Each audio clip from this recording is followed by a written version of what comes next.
that ironic though? Like he had to struggle so much just for me not to struggle, and then for me not to be appreciative that I didn't struggle. Right. It's like, but now I'm starting to see as I get older, like as I gotten older, I've seen like, yo, like everybody's living like a king, really. Everybody. That's what I mean. But like, think of it like this: you were put in a position where hard times created a strong man in your dad. Your dad created peaceful times for you. These peaceful times created a weak version, timid version of you. timid. Ooh, that's a full circle to the And it 9 round wasn't thing. until you went through hard shit that you became a strong man. Full circle to the 9 round shit. Timid. Man. Man.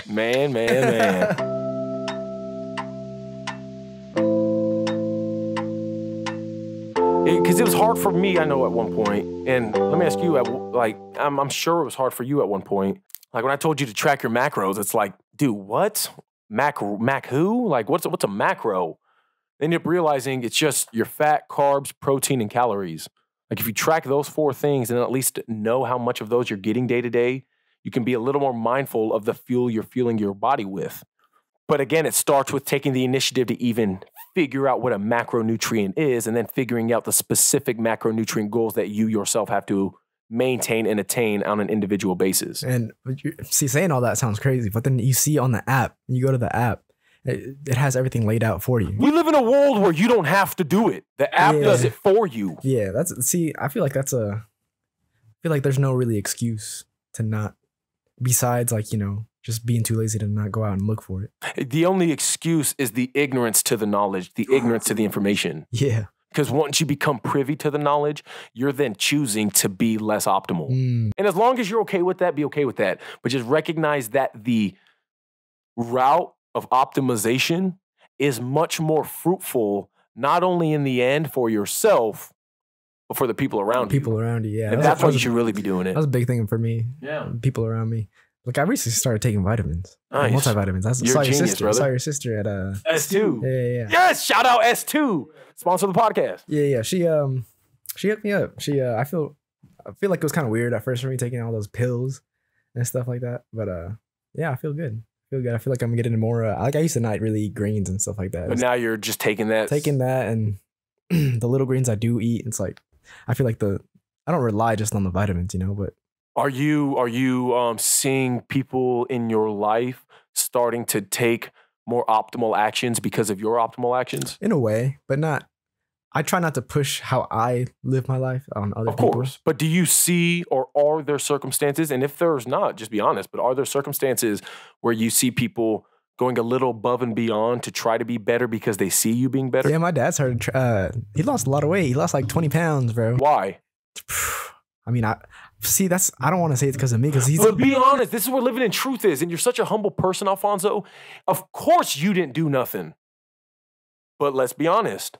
When I talked to my mom about those subtle things, it was all she needed. It was all she needed to take the initiative for herself. And it was easier for her to take that initiative when she goes, shit, my son's doing it. My son's giving me this advice. My son's living this lifestyle. Maybe there's something to it. I trust him. I love him. Maybe something to it. Is it safe to say that because you started growing to the degree that you were growing and you were actively, consistently displaying that growth in your actions, that maybe you inspired your dad to do something better? Man. So it's like so now me and him are both on the same page where it's like, and that further inspires you. Yeah, that's what I'm saying. Iron sharpens iron. And you're becoming a man where you can now start setting the tone for other people in your life as a man. See, I feel like I do the bare minimum. Exactly, because your threshold is set now. See, I feel like because also the boxing thing, because I was working out, like I said, for like a crazy amount for like 2 hours. And now I go to the gym for like maybe, I don't know, 30 minutes, and then sit in the sauna for like 20 minutes. Right. And then I'm out. I'm like, I mean, yeah, I got to work out, but like, it's like, was it really like my type of work? Like, you know what I'm saying? It's like in a way, like I'm still like, I know I could do more, but it's like, I'm just doing the bare minimum for me, like just trying to stay healthy and stuff. And that is, again, the hardest part for a lot of people is just getting that bare minimum because of the society we live in, because of the stigma associated with fitness and healthy living. Like, it's one of those things where nowadays, love your image, X, Y, Z, all this stuff. And it's like, true, not saying don't. But at the end of the day, recognize just where your life could be if you chose to do a couple fundamental things that your great, great, great ancestors had to do without question. I think that when you told me that, like really sit back and think about the time we're in. It's like we're not having to chase all these like these mammoths to eat and stuff like that. It was like, okay.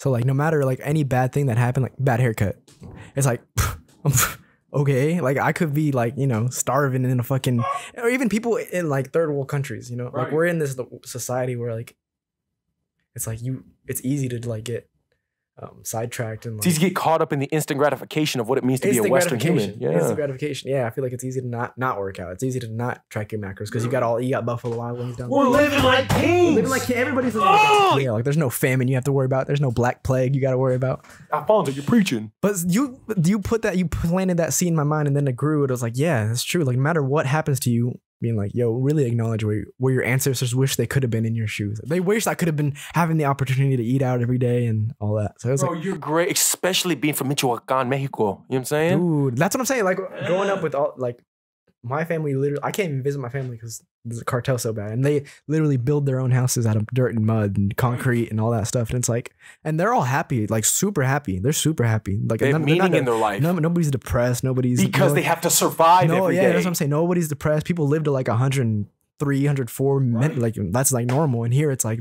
75. You start having right because the gluttony, because of the overindulgence of the instant gratification. Maybe that's why I wanted to box. I just wanted to struggle. You know what I'm saying? I grew up in Michigan, and that seeing how people live down there was like it's rough. Like it's a like I lived in the like where in Michigan? The hoodish part. It was called Lincoln Park Avenue, okay. And right down the street was where they filmed 8 Mile. Oh, gotcha. So it was kind of like a, you know, you would see homeless people drinking water out of their hands from the water that was on the ground drinking, and my mom would be like, yeah, don't go out there, don't go talk to them. It's like, well, why are they drinking water out of the like I was a kid, but then coming to Kansas City and being around all these entitled white privileged kids who are low-key racist. Like at the time I didn't realize it was racism. It was just like, it is what it is. But like seeing all these people like really entitled and like privileged, and like it was just, life was so easy all of a sudden. It was just like the worst thing I had to worry about was like standing up in front of my class and giving a speech. Because I was timid, you know what I'm saying? And at one point, the worst thing I got to do is intentionally go fight this other human. Okay, I really can't get in a ring for 3-minute rounds against this dude. Maybe get knocked out. Okay, you get knocked out, but I stepped in the ring, you know what I'm saying? I get to go home to electricity, AC, all that. Literally. It makes me that's why I feel like I track because I have the opportunity to take these vitamins from S2 and to, you know, do all sponsor us. You know, drink water, track my macros on this app.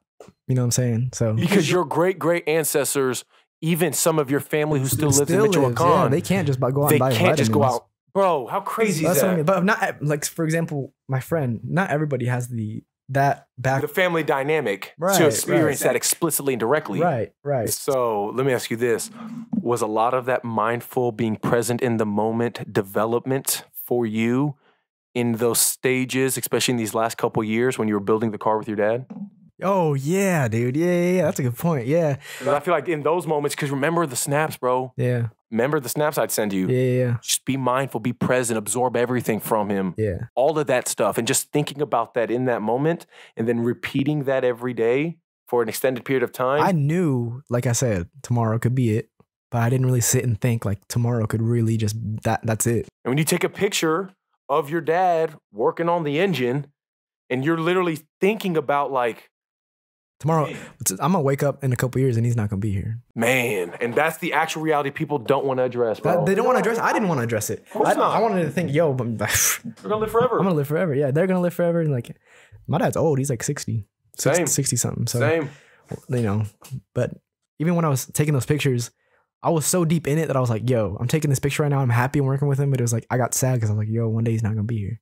But I was like, yo, I talked to you about that. And you're like, yo, you just got to get out of that. You got to be in the moment. Like, because think about, but the explicit message I was trying to get across, or that I try to get across in those moments of, yeah, it is sad and you should feel sad. But the direct yang to that yin is the love and appreciation you're going to then feel when you actually appreciate that moment. And my dad and me have like, I didn't think we could grow closer, but like, it's just spending more time with him, talking to him and stuff like that. It's like, yeah. How amazing is that? Even my mom too. Like, how amazing is that? Yeah, man. Man, you see, that's what I'm saying. You helped me so much.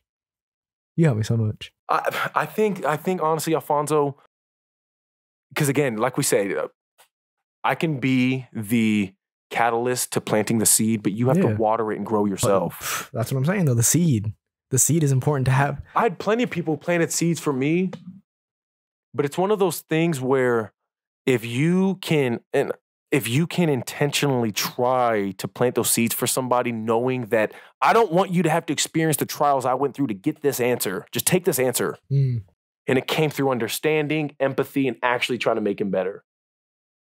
And none of that would have mattered. None of that could have happened if I didn't do the work myself.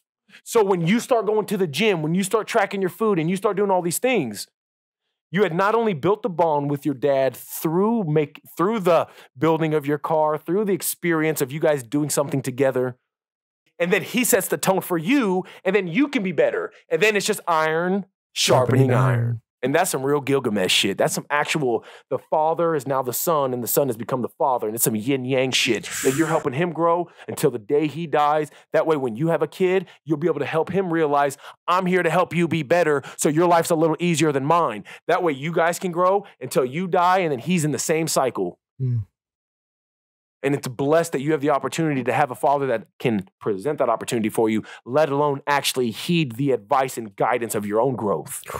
Ooh! Yeah, man. That's dope, dog. Bro, literally one day he was like, yeah, I'm done drinking. And me and my sister were like, yeah. You say that like every month.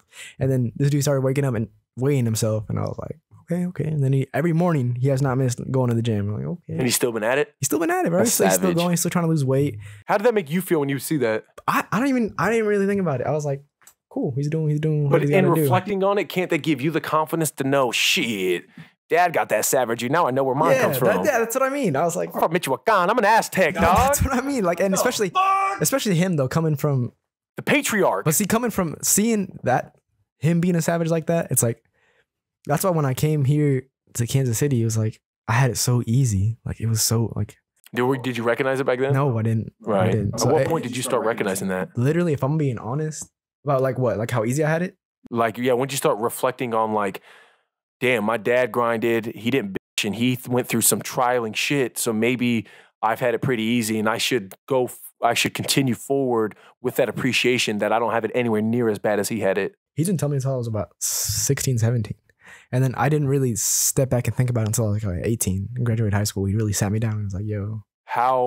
And not too long after, do you come to 9 rounds and have even That's more? That's what I'm saying. Even more stuff started adding up. And I was like, yo. You know, I started really being more appreciative of everything. And then like he helped me fix my car and everything. You know, so it got really close and stuff. So that's dope, man. Crazy story. But yeah, man, I didn't even really talk about it like this. Yeah, man, it's dope though. And again, sometimes just getting it off our chest and recognizing, like, because you've had it in you obviously this whole time, but verbalizing it and finally articulating it does a whole different level of coming to terms with it. Isn't that ironic though? Like he had to struggle so much just for me not to struggle, and then for me not to be appreciative that I didn't struggle. Right. It's like, but now I'm starting to see as I get older, like as I gotten older, I've seen like, yo, like everybody's living like a king, really. Everybody. That's what I mean. But like, dog, it's hard times create strong men. Strong men create peaceful times. Peaceful times create weak men. Weak men create hard times. Weak men create hard. So then what it does full circle, right? Look at this. Yo, that was a crazy saying. Look at this. Bro. Strong men create peaceful times. Peaceful times create weak men. Weak men create hard times. Hard times create strong men. It's a full vicious circle. So in a way, my dad moving here, and then that created me having an easy life. Think of it like this. You were put in a position where hard times created a strong man in your dad. Your dad created peaceful times for you. These peaceful times created a weak version, timid version of you. Timid. Ooh, that's a full circle to the 9 round thing. And it wasn't thing. until you went through hard shit that you became a strong man. Full circle to the 9 round shit. Timid. Man. Man. Isn't that crazy?